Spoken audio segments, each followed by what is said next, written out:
I have spent more than a decade working as a maintenance technician in the same apartment building, moving through boiler rooms and echoing stairwells and dim service corridors that most residents never notice, breathing in the faint mix of metal, dust, cleaning chemicals, and aging wood polish that clings to places built long before I ever arrived. And throughout those years, I have repaired elevators during stormy winter nights, tightened pipes humming with hidden pressure, and replaced flickering hallway lights that buzz softly like restless insects, all while carrying my heavy canvas tool bag that rests across my shoulder like a familiar weight. That reminds me I am the quiet backbone of a structure that only stands smoothly because someone takes care of what no one else thinks about. On one long Tuesday that seemed to stretch endlessly across broken appliances and urgent calls, the day began with the boiler room thermostat refusing to calibrate properly, which meant standing in humid heat while steam hissed along rust-tinted pipes, followed by a panicked tenant whose garbage disposal locked up with metallic grinding sounds that echoed through her small kitchen, and then another resident called because their bathroom drain gurgled like something alive was trapped beneath it. And when I discovered that a plastic dinosaur toy was lodged inside the pipe as if it were a fossil from some strange domestic excavation, I couldn't help but shake my head and keep working, because in this job there is no surprise left, only the familiar rhythm of solving unseen problems. By the time evening fell, the sky outside the service exit had turned into a fading blend of dusty pink and deepening orange, and my shirt clung to my back while my shoulders ached beneath the strap of my tool bag. And because I didn't want to carry everything up again the next morning, I decided to take several tools down to my car, walking slowly through the service hallway that smelled faintly of old floor wax and industrial cleaner, then pushing open the side door where the warm air met my face like the last breath of daylight, leaving the world behind. As I crossed the quiet parking lot, the concrete still radiating heat from the afternoon sun, my drill case swinging lightly from my hand and an extension cord looped over my arm, while my footsteps echoed softly across the open space. I felt that calm exhaustion that settles into your bones after a long day of physical work, the kind of tiredness that feels earned and steady, like standing at the end of a long road you walked honestly from start to finish. But then, cutting through that peaceful stillness, I heard the sharp rhythm of hurried footsteps approaching behind me, clicking against the pavement in quick, nervous beats. And before I could turn fully, a tense voice rose from behind me, demanding in a suspicious tone, asking what I thought I was doing with those. And when I turned, I saw her, a woman in her mid-40s with tightly pulled blonde hair and sunglasses perched on her head, even though the sun had nearly surrendered to dusk, standing rigid with crossed arms and narrowed eyes, as if the simple sight of me carrying my tools across the lot had transformed into something threatening inside her imagination. I greeted her politely and explained that I was heading to my car with my equipment after my shift, but she pointed sharply at my tool bag and drill case like they were stolen artifacts,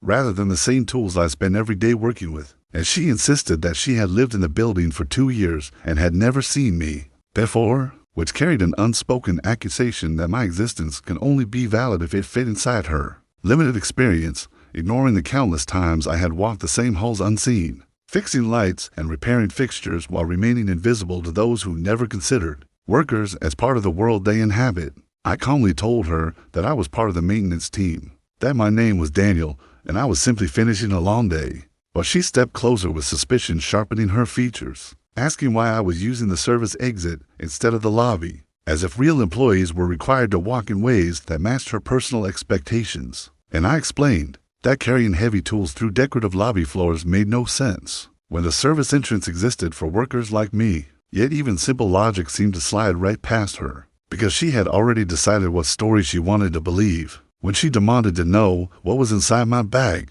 I felt the urge to laugh at the absurdity of needing to justify screwdrivers, wrenches, pliers, electrical tape, and flashlights to someone who benefited from every repair I made. But instead I tried to keep the situation calm, telling her that if she had concerns, she could speak with building management in the morning, and that I was simply going to place my tools in my car and head home after a very long day. But before my words even settled in the air, she cut me off sharply and announced that she was calling the police. She didn't hesitate, didn't pause to question whether her suspicion had any foundation, but instead dialed emergency services with the confidence of someone who believed her discomfort alone justified authority intervention. And while standing just a few yards away from me in the fading light, she described me into the phone with exaggerated tension in her voice, saying there was a suspicious man in the parking lot carrying power tools and claiming to work there. And her words spread across the quiet space like a shadow stretching across pavement, turning a tired worker into a perceived threat in a matter of seconds. I stood there silently with my tool bag pressing into my shoulder, and the warm air turning suddenly cold against my skin, knowing that walking away would only make things worse. Because once suspicion is spoken aloud, the person being suspected no longer owns the narrative. So instead I leaned gently against the hood of my old car and waited, listening to the distant hum of evening traffic and watching the parking lot lights flicker on one by one, casting long tilted shadows across the asphalt like lines dividing who was trusted and who was not. After several minutes that stretched longer than they should have, the police cars rolled slowly into the lot, their presence turning the quiet evening into something tense and fragile. And as the officers stepped out, one older with tired, experienced eyes and the other younger with alert posture, they approached with cautious professionalism while the woman pointed directly at me with an urgency that suggested she felt righteous in her assumption rather than embarrassed by it. Before I could speak, she told them confidently that I had been sneaking around the service entrance with tools, insisted again that she had never seen me before, and claimed she believed I had been stealing from the building. And officers turned toward me with measured expressions, asking for my name and identification, which I provided calmly while explaining that I was the maintenance technician for the property and was simply taking my equipment to my car after my shift. I handed them my wallet and my laminated building badge from inside my tool bag, moving slowly so that every gesture felt deliberate and careful. And the younger officer examined the badge closely while the older one listened quietly. And when they confirmed the badge was legitimate, it felt both relieving and exhausting at the same time because my identity had suddenly become something that needed verification in the very place I had served faithfully for years. When the officers informed the woman that I indeed worked there, her face tightened with disbelief rather than acceptance, as she insisted again that she had never seen me, questioning why someone with legitimate employment would use a side entrance or carry so many tools. And the officer reminded her,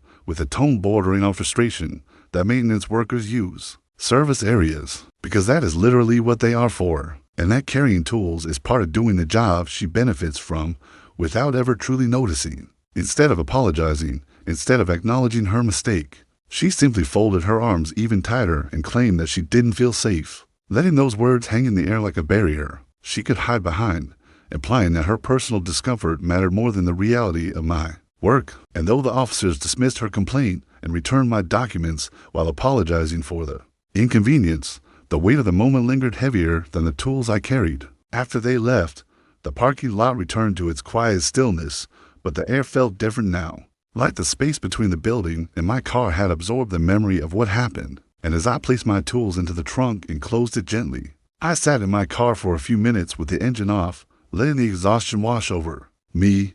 thinking about how easily suspicion can reshape an ordinary evening into something unsettling, even when all you are doing is finishing your work and preparing to go home. The next morning, I reported everything to the property manager, who listened with a troubled expression and admitted that the woman had called security or police on delivery drivers, movers, and even a teenage resident waiting for a ride share before, which made the situation feel even heavier because it meant this wasn't a misunderstanding. It was a pattern of fear directed toward anyone who didn't fit her narrow idea of belonging. A formal memo was later sent to every tenant, reminding them that maintenance staff regularly use service doors and carry tools, and that emergency services should not be used for personal suspicion or discomfort. Yet nowhere did it mention my name, nor did she offer any apology when we later crossed paths in the hallway, where she avoided my eyes as if I were a living reminder of a moment she refused to take responsibility for. And yet, a few days later, while I stood on a ladder replacing a lobby light fixture